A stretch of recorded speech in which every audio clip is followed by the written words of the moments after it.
Hello there. I'm Dr. David Burns with my dear colleague Adam Holman, and we're going to introduce the first of 5 fantastic secrets of effective communication. And it's more than just a communication technique. It's a concept that has meant so much to me and has really dramatically changed my life. And it can dramatically change your life as well. But I want to advise you, you're going to find this very intriguing, very different from anything you've heard before, and you're going to have pretty intense resistance to it, which is fine, before you finally grasp it and learn how to let it change your life as well. But first of all, what is the disarming technique? And it's the first technique I learned by observing my young friend Sterling Morey in the early days of my career. He was doing co-therapy with me, and he was very inexperienced. He didn't know any of the many techniques that I knew. He was green, but he had a tremendous warmth and spark with humans, with my patients, that I didn't have. And I observed him to see, why do people love him so much, and how does he get so connected to people so quickly? And one thing he did was he always found truth in what the other person was saying. And I told myself I could call that the disarming technique. And it's based on what I call the law of opposites.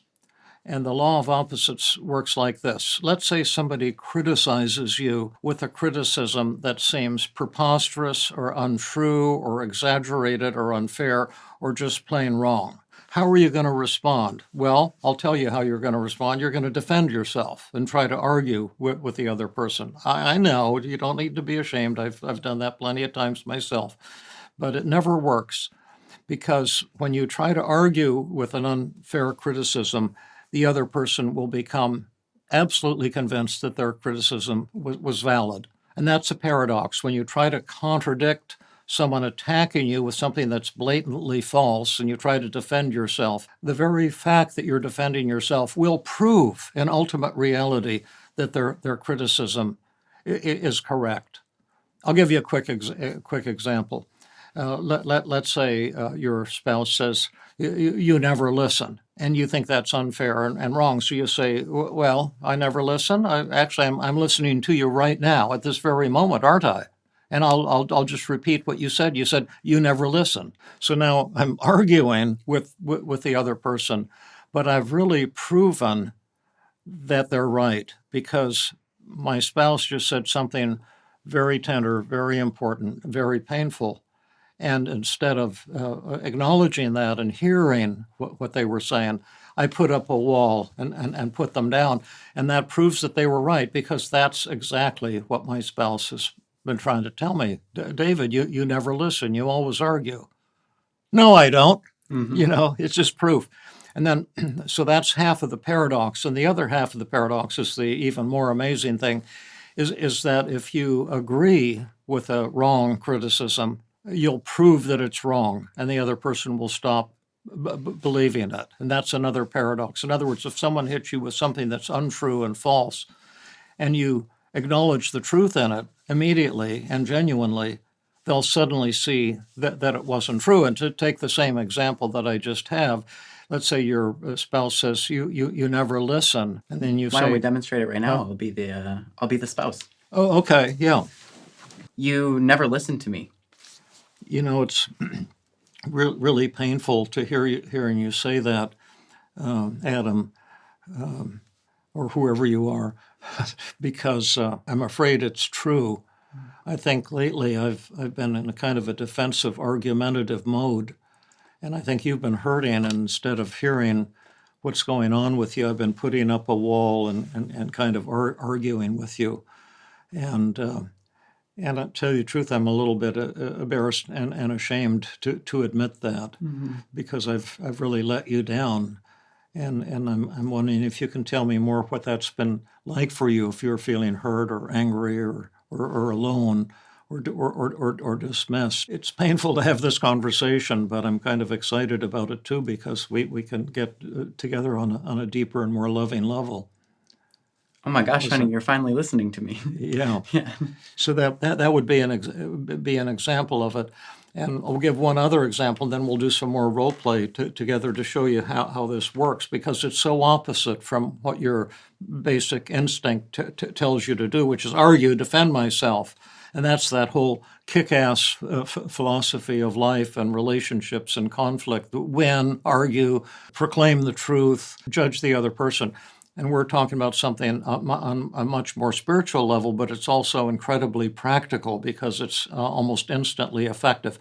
And I'll give you one more extreme example, and then we'll practice it and bring it to life. I used to teach the psychiatric residents at Stanford, the first-year residents, about the 5 secrets of effective communication. And the first one is when a patient attacks you, agree with them, find truth in what they're saying, and then that will help you form a deep relationship with the patient.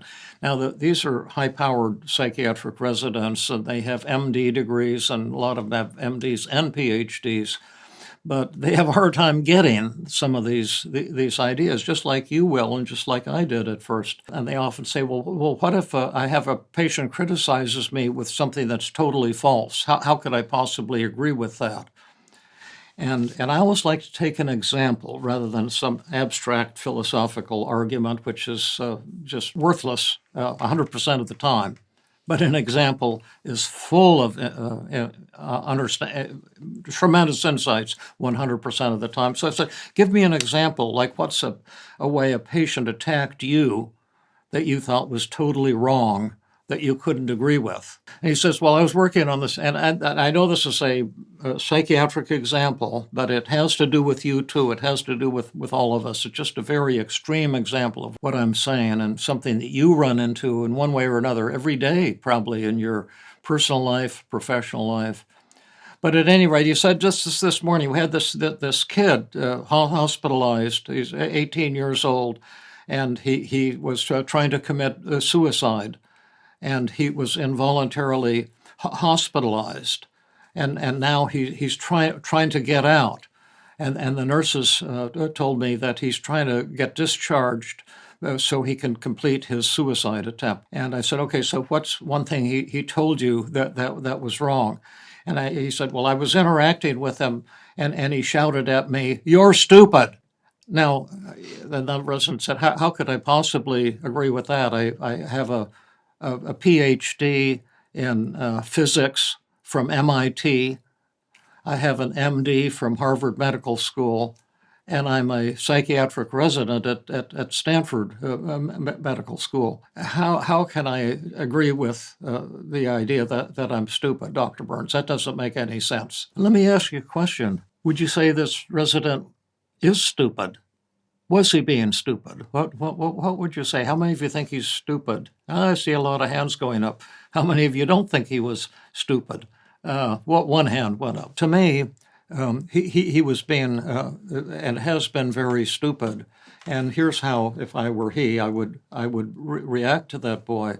I would say, Jimmy, you're telling me that I'm stupid, and right now I totally have to agree with you. I'm feeling pretty damn stupid because I actually haven't been helpful to you at all, and you tried to kill yourself, and you're trying to get out of the hospital so you can complete that suicide attempt today. And I want to tell you that I really care about you, and I'm kind of mad at myself that I haven't been able to connect with you, and I think other people haven't been able to connect with you too, and I can imagine how alone that you're feeling, how desperate, and how hopeless. And you said I was more like a probation officer than a psychiatrist. And to tell you the truth, that's exactly the way I'm feeling, like I'm bossing you around and preventing you from getting out of the hospital against your will. I'm holding you against your will. And it feels as awful to me, to tell you the truth, as it does to you. And but I have to also tell you, Jimmy, that if I let you out and you took your life, which is precious, I don't think I could ever forgive myself for the rest of my life. But all that being said, you're right. I've been pretty damn stupid, and you have every right to be pissed off at me, angry at me, disillusioned. And what you're saying is 100% correct. Now, what's Jimmy going to conclude? I think Jimmy's going to conclude that not only is he not stupid, he's the first person who is wise enough to actually hear what he was thinking and feeling. Yeah. And not only that, he's going to feel just deeply cared for in a place where he's been feeling like no one gets him and no one understands him. Yeah. And what I hear him saying when he says you're stupid is no one seems to have the brains to understand what I'm thinking and feeling, no matter how I try to express it. Yeah. Yeah. Yeah, absolutely. That's beautifully said. Now, when I illustrate this, it might seem easy, but it's never easy for multiple reasons. First of all, there's an art form to hearing the truth, and we'll role play this and give you a lot of examples. But there's an art form in hearing a hostile, harsh criticism, and but also you'll feel hurt and defensive and want to protect yourself, like you have something to protect, your ego or yourself. And when you use the disarming technique, it involves the death of the self, the seeing the things through the eyes of the other person. And the incredible thing is when you let your defenses down and open up with vulnerability and seeing the truth in the criticism, 99% of the time the other person will suddenly open up as well. But it's easy to botch this technique. And if you like, I can give you an outrageous story of a woman who thought the disarming technique wouldn't work. But it takes it's a high art form, but we'll demonstrate it for you. And then remember, if you want to learn these fantastic techniques, the 5 secrets of effective communication, we're on number 1, and we'll take some questions from a colleague, questions you might have in our next little follow-up video to this one.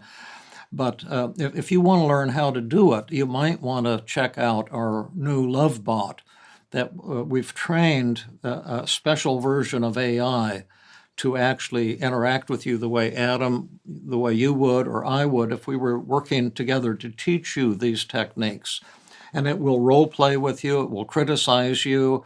You can try the disarming technique and it'll critique your responses, show you how to make them better. It'll do role reversals. You can attack the love bot and tell it it's full of shit or whatever you want it, and it will it will disarm you and show you how the disarming technique works. And you'll need a lot of practice with that love bot if you want to learn this and the other 5 secrets of effective communication. But we'll demonstrate them again right now, and this is going to be spontaneous. And do you want to criticize me and I'll be David, or do you want me to criticize you? I'll go for it first. Okay, yeah. These skills are really tough, which is why we developed some of these tools in the app, and kind of selfishly because I practice as a therapist and also help develop the AI. I was creating the tool that I would need to learn these skills and have this gift. And so as you're going to see, it's very likely that one or the both of us make a mistake even here as we're practicing that. You might be wondering what the Feeling Great app is. Hi, I'm Adam. I'm a licensed therapist and one of the designers of the Feeling Great app. And the Feeling Great app is an AI chat tool that's meant to not just help you feel a little bit better, not just help you find relief, but truly feel great. And the methods in the app are developed by the legendary David Burns. And in a very structured and routine way, they're meant to walk you through the exact process that David uses to help his clients feel better. And to our surprise, the app has been incredibly effective. You might wonder, have people gotten 20% better, 30% better, 40% better? No. Believe it or not, in one single 1.5 hour chat session, people have actually seen a 70% improvement on average in their negative mood. So if you'd like to feel great, and gosh, would we ever love that to you, download our app in the App Store today.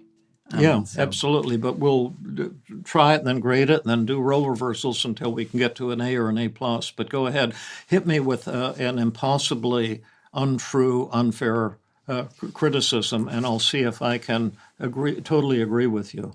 David, I just am so pissed off at you because you're so judgmental. In fact, I can tell you're judging me right now as we're sitting here. I judge you. I feel really sad to hear you say that, because I think I'm failed you doubly, Adam. Not only have I been judging you and saying things that feel kind of put down to you, but I wasn't even aware that I was doing that to you. And I can imagine that you're feeling anxious or hurt or angry with me. Can you tell me more about that? I really want to hear what you have to say and understand it as well. Yeah, wow. What I liked most about that was directly saying, I have been judging you. And you would think that that would cause someone to feel worse or feel on edge or defensive. But what I noticed is immediately I was like, no, David's getting me and he's seeing what I'm seeing. And again, ironically, I feel actually quite understood even just in this role play. Yeah. People appreciate tremendously when you see the world through their eyes, understand what they're saying. And then when you agree with them, the criticism generally isn't true. Because had I disagreed and defended myself, it would have proven that you were right. Can I model a bad response? Is that okay? Because sometimes when I model a bad response, I do it so well, people think, "Oh, this stuff is junk." He illustrated and it was shit. But I'm going to illustrate shit. Okay. Okay. David, I'm just so pissed off at you. You're always judging me. In fact, you're judging me right now. That's just a lot of BS and just shows how insecure you are. I wasn't judging you at all. I've been admiring you, and now you give me this bullshit that I'm judging you. I don't know where the hell you get that. I feel just so low immediately. Like on one level, it's I apparently don't even see the world correctly. Like I have the wrong view of things, and then I wasn't judging you. They call me the love god, and for good reason. Yeah, wow. But that gives you an example. In the next little video, Sevda will put us through the paces and ask us some challenging questions about the disarming technique. But it has to be done genuinely from the heart with sharing your feelings. It can't be done as some technique. The person has to see that you're relating to them as a human being. And you have to see the truth in what they're saying. And that can be very difficult sometimes. And it takes time to work at it. When I was first learning these skills myself, I developed them, but then I had to learn them. Although I developed them so I could learn them and so I could teach them to my students. But I remember I had one of my toughest patients in the early days, and he also had probably what's called borderline personality disorder. And he would call me at home and tell me, Dr. Burns, you're not helping me, and I insist that you give me electroconvulsive therapy tomorrow morning. Mm-hmm. And if you don't agree to that, I'm going to take my car and run it over people in the local mall. And I would get terrified, and I would say, yeah, but I don't even know how to do electroconvulsive therapy. And then he would start screaming at me. And I decided to present him in Dr. Beck's weekly seminar because I was just learning cognitive therapy for the first time. And I said, Dr. Beck, I have this patient who's saying all these incredibly irrational things. And for example, when he comes in for a session, he starts pounding on the desk and shouts, "You're not helping me." And I've been throwing my heart out for him. I've been doing everything possible to help him, and I can't understand why he's saying those unfair, untrue things. What do you think? And Dr. Beck says, well, why don't you just agree with him? And I said, well, what do you mean? How could I agree with him? And he says, well, you haven't been helping him, have you? How helped is he? And I said, oh my gosh, you're right. I'll try that. That's my disarming technique. And then the very next day, Fred came in and sat down and started shouting at me and said, Dr. Burns, you're not helping me. The way he did, intimidating me. And I said, Fred, I feel really sad and kind of ashamed right now because, I kind of really like you, but I have to admit you're right. I've been doing everything I know how to do, and I haven't been helping you one bit, and I don't even listen when you tell me that. And I can imagine how hurt and angry you feel, and how hopeless and how alone and how dismissed. And Fred, I just have to say that you're right, and I've been wrong. Hmm. And when I said that, he started crying, Yeah. and he just opened up, and then he started working hard. He joined a local Recovery Incorporated group, kept coming to sessions, and then was able to terminate his therapy. And of all the patients I've ever had, the very few, I've always told my patients, if you ever have a relapse, you can, come back. And I hope you'll come back, because if you don't have a relapse, I'll never see you again. And I often wondered what happened to Fred. And I won't say his last name, but that was his real first name. And I got a phone call about 3 years ago, and it must have been at least 45 years later. And he said, this is Fred. Do you remember who I am? Oh. I said, Fred, this is like unbelievable. It seems like only 2 or 3 weeks since I've seen you. How are you doing? I think about you a lot. And he says, I just called to tell you how much you changed my life the day you agreed with me. That started to turn everything around, and I've had a really great life. And I just wanted to thank you. And I don't know how many people call you up and say thank you. But it meant so much to me to talk to him again after so many years.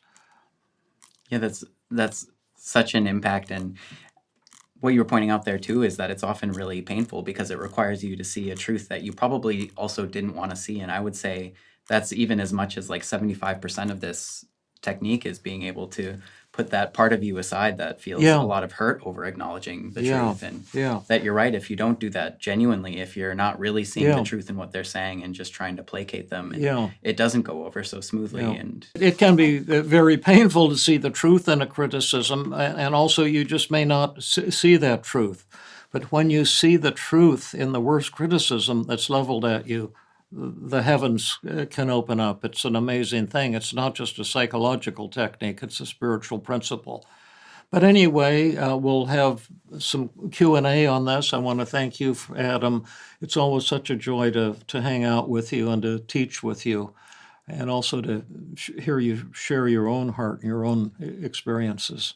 yeah, thank you so much, David. This has changed my life truly as a result of all the practice put into it, and I know it'll change yours too. So thank you for coming along with us, and I hope that you really take this to heart and give some of this a practice so you can experience what it's like to disarm and have this death of yourself and be more connected with others. Okay, so that's today, and we'll see you soon. We've got tremendous amount of more really exciting stories and techniques and ideas that can change your life if you're looking for more love.